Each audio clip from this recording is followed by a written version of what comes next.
When my husband and I moved into our neighborhood, everyone warned us about one person, our neighbor, Karen.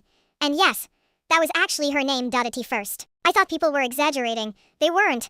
Within a week of moving in, she knocked on our door to complain about where we parked our car. The problem? We were parked in our own driveway, apparently. She didn't like seeing vehicles from her kitchen window. I laughed because I assumed she was joking. She wasn't. That was my introduction to Karen over the next few years. She managed to annoy nearly everyone on the street. She complained about children's bikes being visible. She reported neighbors for decorations she personally disliked. She once demanded that a family trim a tree because leaves occasionally landed near her yard. The strange part was that she acted as if these requests were completely reasonable if someone disagreed. She immediately became offended. According to Karen, everyone else was inconsiderate.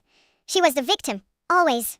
One summer, a young couple moved into the house across from hers. They were friendly, hardworking, and excited to renovate their property. Karen hated them almost immediately. The couple installed a garden. Karen complained. They painted their fence. Karen complained. They hosted a small family barbecue.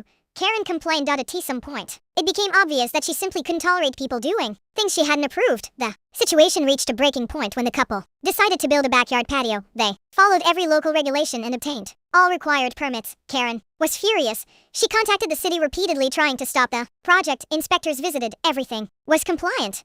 She complained again. Same result. The patio was approved. Most people would have moved on. Karen escalated.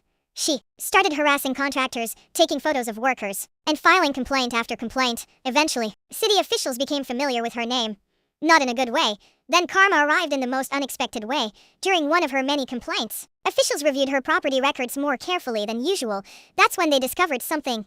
Years earlier, Karen had made several modifications to her own property, modifications that required permits she never obtained. Suddenly, the woman who spent years demanding investigations became the subject of one. Inspectors showed up.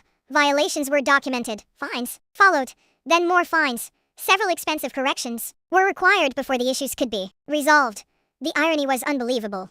For years she had been trying to get everyone else in trouble. Now, she was dealing with problems entirely of her own making. The neighborhood couldn't stop talking about it, not because people were cruel, because the situation was almost impossible to ignore. The person who demanded perfect compliance from everyone else hadn't followed the rules herself. After that, something changed. Karen became much quieter. The complaints dropped dramatically. The constant monitoring of neighbors stopped. People could finally enjoy their homes without worrying about receiving another angry visit. A few months later, I ran into the young couple whose patio started everything.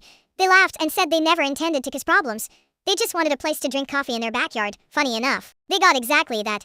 And Karen got something too. A very expensive reminder that rules aren't weapons to use against other people, because when you spend years trying to expose everyone else's mistakes, eventually someone takes a closer look at yours.